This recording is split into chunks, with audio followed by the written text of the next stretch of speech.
I still remember the day I lost everything. It wasn't supposed to happen like this. I was just a child, barely 8 years old, with dreams so big they felt like the sky.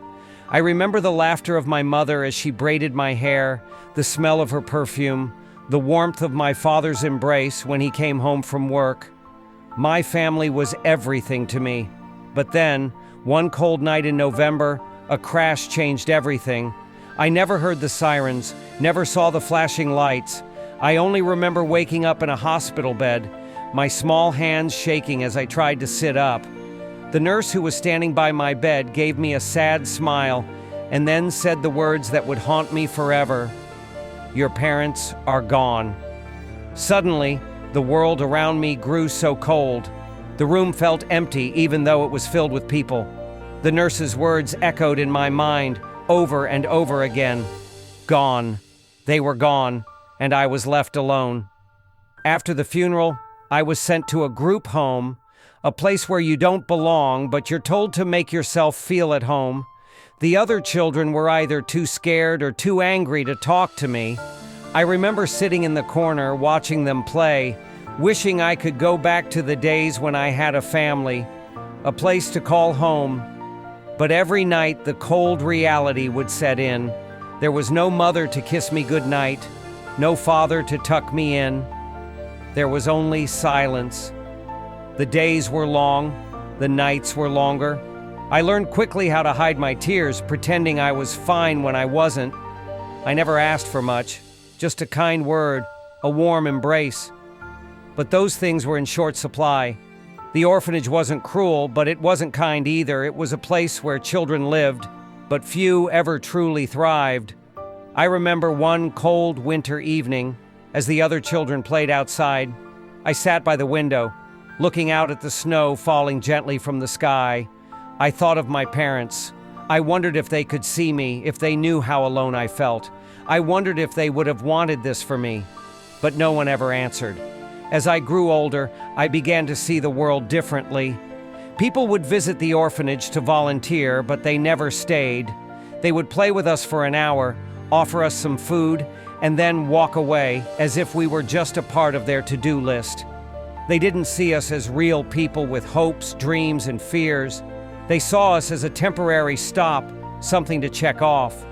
And I learned that no matter how much you give, it's never enough when you have nothing to call your own. I was 16 when I left the orphanage, a small suitcase in hand, filled with nothing but secondhand clothes and a broken heart. I didn't have a family to turn to. I didn't have anyone to guide me, to offer me a shoulder to cry on. I was sent into the world where I was told to survive on my own, to fend for myself. But how could I survive when the one thing I needed most, love, was something I never had? I worked odd jobs, cleaning floors, waiting tables, doing anything I could to make ends meet. But every night I would lie awake, staring at the ceiling, wondering if it would ever get better. Would I ever find a place to belong? Would I ever be able to feel at home again? Years passed and I grew colder. I stopped expecting kindness. I stopped asking for help. I stopped believing that someone would ever come into my life and fill the empty spaces my parents left behind. One day I walked past a park where a family was sitting together, laughing and playing. The sight of them made my chest ache.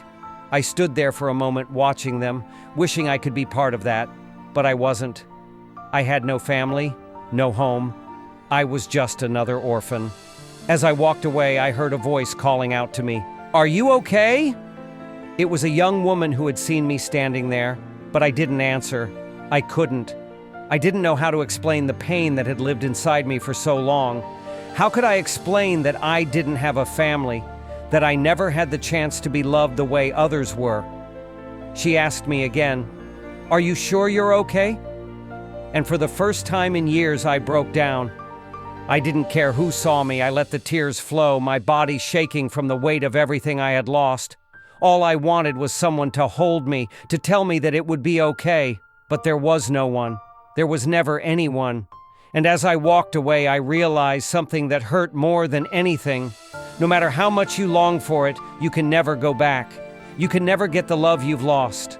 Some of us, the orphans, live in a world where we are forgotten, where no one sees the scars we carry. And when we try to ask for help, we are told to keep going, to keep pushing forward. But no one ever tells us what happens when you've pushed so hard that there's nothing left. Orphans, like me, fight every day just to survive. But no matter how hard we fight, there's always a piece of us that remains broken, a piece that longs for the family we'll never have again.